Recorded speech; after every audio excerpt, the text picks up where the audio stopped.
Today we're going to talk about Sitecore XM Cloud. Sitecore XM Cloud is the modern SaaS CMS. As per Sitecore's definition, it's used to create, manage, and deliver relevant content everywhere, lightning fast with a world-leading enterprise-ready CMS. Its target market, of course, is digital experience platforms. And one thing that's really, really important is yes, it is based on Sitecore XM, but it's meant to replace Sitecore XP. So it's not meant to be what XM does only.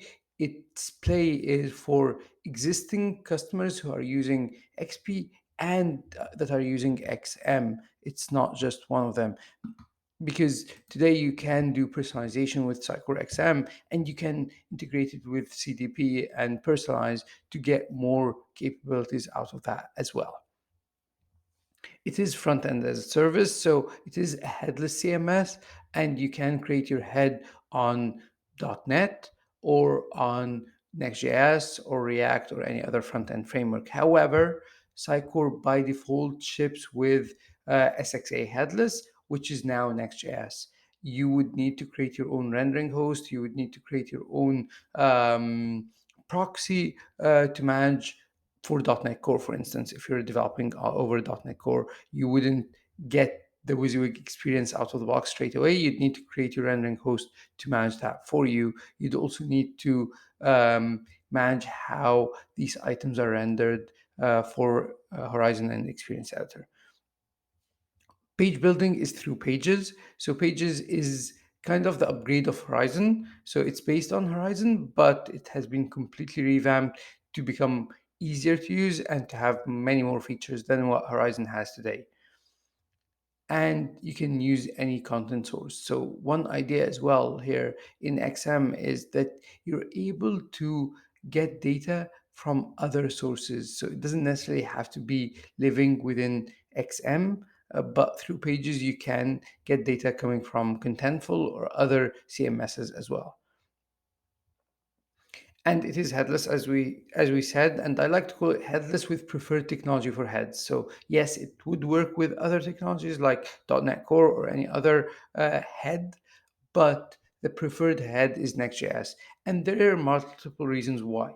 One of which is the ability to personalize on page level. This is utilizing Vercel with Next.js to be able to do such capabilities, to be able to cache versions of the page through personalization. And that's also an important note. Personalization now is on the page level, not on component level. When you go into pages and personalize, you're ultimately personalizing a full page, not specific components in it. So that's also an important distinction versus Experience Editor today, where you can just click on a component and click personalize. I do expect this to come in the roadmap where you can personalize fragments, but today you can only personalize a full page. The strength, of course, is it is based on a very strong CMS platform. The headless capabilities have improved substantially since headless JSS. It really does seem to be a first-class citizen headless experience rather than what was there with JSS. SXA headless is becoming a first-class citizen as well. As we said, SXA headless is going to be the default SXA implementation for cloud, and page experience looks like a great start. It's still not complete. There are still a lot of things missing, but it definitely does look like a great starting point. The weaknesses, of course, first one I have to mention is personalization is on page level only. There is reasons for it, of course, from a performance perspective, you're able to cache all these different pages on the edge. However, and even statically side generate them. However, it is a downgrade from what the experience of people are used to today, where they're able to personalize on the component level in Sitecore XP. Components is much weaker than competitors. So components is the front end as a service offering that Sitecore has.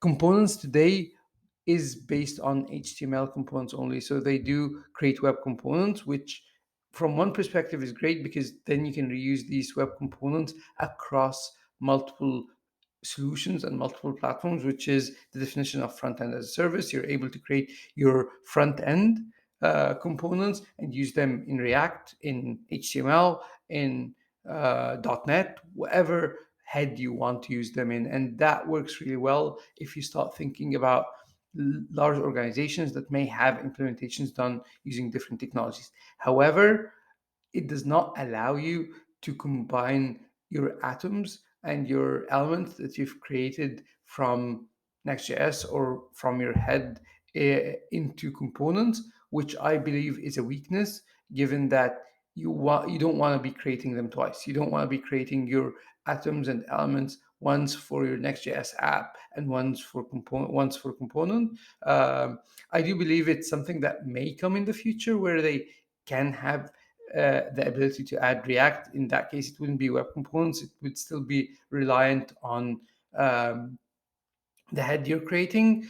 But today, the pro with the approach they've taken is that it's all in the shadow DOM, so it's all very encapsulated. It would never The component would never affect your page, and your page would never affect it.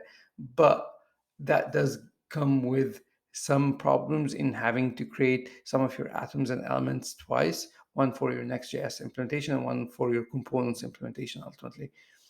Um, Feature parity between XM Cloud and 10.3, even through hybrid approach, does not exist.